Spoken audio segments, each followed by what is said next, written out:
Welcome back. 3 days after the Congress youth workers staged a shortlist protest at the Global AI Impact Summit, Rahul Gandhi has finally spoken on the matter. He compared the topless youth Congress workers, now this time to Bhagat Singh at Mahatma Gandhi. Listen in to what he said.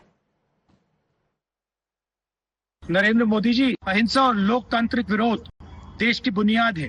Gandhi ji और भगत सिंह ने यह रास्ता दिखाया है। इससे आप इतना क्यों डरते हो? आप शर्म की बात करते हो। हम संविधान के लिए लड़ रहे हैं। कांग्रेस पार्टी के बब्बर शेरों कार्यकर्ताओं, आपको डरना नहीं है, एक कदम पीछे हटना नहीं है। Now, a sharp attack has come in from the Bharatiya Janata Party. The party says that this is exactly why the Congress party will soon become voterless and ally-less. Have a look. Rahul Gandhi ji, आपके कार्यकर्ता ये बब्बर शेर नहीं, ये national Shem है। इन्होंने एक shirtless topless act नहीं, शेमलेस, कैरेक्टरलेस और लॉयल्टीलेस एक्ट किया है। बीजेपी के विरोध में उतरते उतरते देश के विरोध में उतर गए। परंतु आप ऐसे लोगों का डिफेंड कर रहे हैं जिसको खुद कांग्रेस पार्टी के सीनियर नेता मार्गरेट आल्वा जैसे लोग डिफेंड नहीं कर पा रहे। आपके अलायंस पार्टनर्स ने भी कहा कि यह कृत्य गलत है। समाजवादी पार्टी, तृणमूल कांग्रेस, उद्धव सेना, पर आप आज भी ऐसे लोगों को डिफेंड कर रहे हैं। बहुत जल्द आप एलाइलेस भी बन जाएंगे और वोटरलेस भी। एक बात स्पष्ट है कि राहुल गांधी ही इस पूरे कृत्य के सरगना है, मास्टरमाइंड है। उन्होंने ही तो इन लोगों को ट्रेन करके भेजा है, क्योंकि जिस प्रकार से वो खुद विदेशी धरती पर जाते हैं और भारत की बदनामी करते हैं, इकोनॉमी को डेड बोलते हैं, ऑपरेशन सिंदूर को सरेंडर बोलते हैं, कोविड वैक्सीन के ऊपर सवाल खड़े करते हैं और हमारे वैज्ञानिकों पर सवाल खड़े करते हैं, तो राहुल गांधी ही इन शर्टलेस शेमलेस कार्यकर्ताओं के असली मेंटोर है।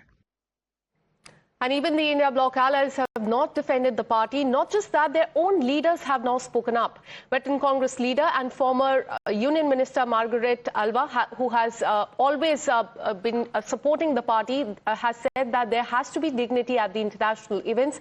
Even Karnataka Minister Priyank Kharge, who is the son of Mallikarjun Kharge, has questioned the spirit of the protest that was staged by the Indian Youth Congress workers at Bharat Mandapam. And so did most of the Congress allies of the India Bloc, from TMC to Samajwadi Party, Shiv Sena, UBT to RJD. All of them have said that this should not have happened at the AI summit. Have a look. I think at international events, there has to be dignity, there has to be discipline, and there has to be a sense of responsibility. Whatever happened yesterday, I'm not sure that was in the right spirit.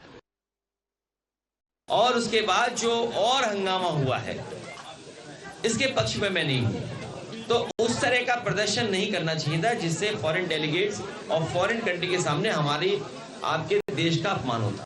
जिस प्रकार youth Congress के साथियों ने वहां पर उग्र प्रदर्शन किया और पूरी की पूरे देश के सिस्टम के खिलाफ जिस प्रकार का बर्ताव किया, ये अच्छी बात नहीं है। कि आक्रोश देश में है और आक्रोश कई फ्रंट पे है कि किसी का फाइल में नाम है, कोई एक्शन नहीं हो रहा है, डील को लेकर के क्लैरिटी नहीं है। 2.9 से 50 किया गया, 50 को 18 किया गया और उसको सेलिब्रेट किया जा रहा है, तो परेशानियां हैं।